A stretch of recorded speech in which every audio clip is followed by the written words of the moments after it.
Hey everybody. There's been a lot of hype around lengthened partials, or essentially half reps, completed in the portion of the movement where the muscle is most lengthened, ever since Dr. Milo Wolf and colleagues published their systematic review and meta analysis in 2023, showing that these lengthened partials are superior for muscle hypertrophy, or growing muscle, as compared to repetitions completed with a full range of motion or shortened partials, essentially half reps completed in the other portion of the movement where the muscle is more contracted.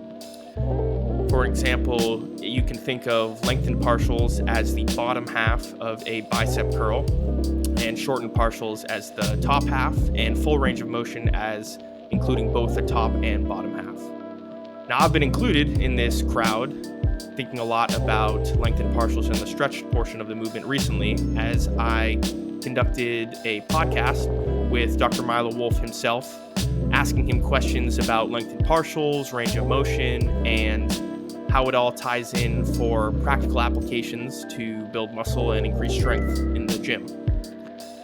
But I haven't seen many people talking about what I think is maybe the biggest benefit of the stretched portion of repetitions, which is increasing flexibility. There was another meta-analysis posted in 2023 that showed lifting weights can improve flexibility the same amount as stretching alone or stretching and lifting weights.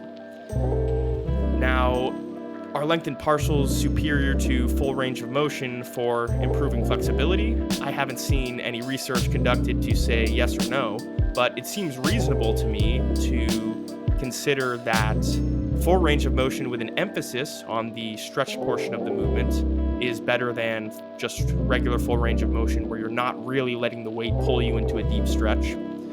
And potentially lengthened partials where you're spending the entirety of the rep in the more lengthened half of the repetition could be superior to full range of motion with a deep stretch for improving flexibility and range of motion.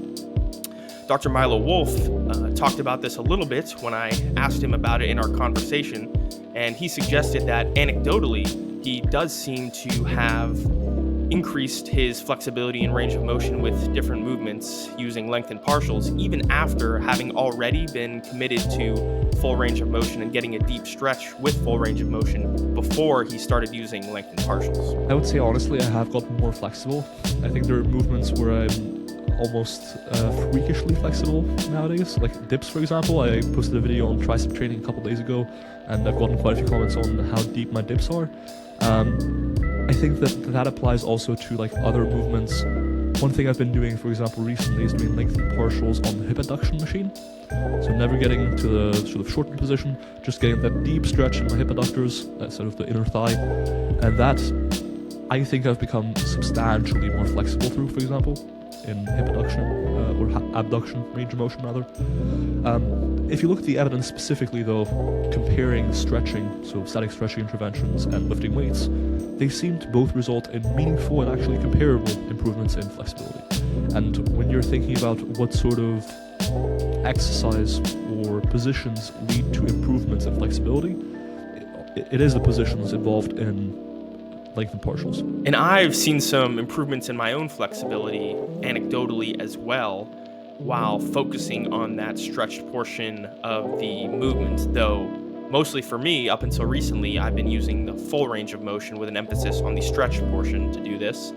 Especially in something like squats, I've seen a big improvement in the depth I can hit and my external rotation in my hips, which for a long time was difficult for me to improve with stretching alone. So, in my eyes, there is a small, maybe even trivial benefit of lengthened partials for improving muscle hypertrophy. As Dr. Milo Wolf admits himself, he said it's probably around 5 to 10% increases in muscle gains using lengthened partials as compared to full range of motion. I think that ultimately, I do think range of motion plays second fiddle to bigger things like volume and relative intensity.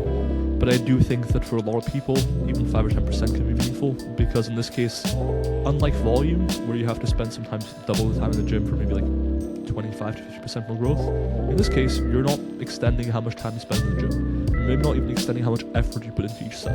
You're just potentially getting more growth.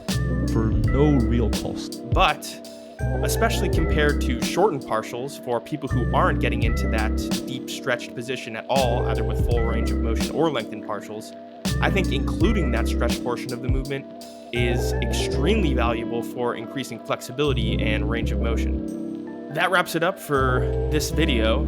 If you have any thoughts on lengthened partials or range of motion, leave them down in the comments. And you can check out shortcutu.substack.com if you want to see more of my content and blogs I've written about health and fitness topics. See you next time.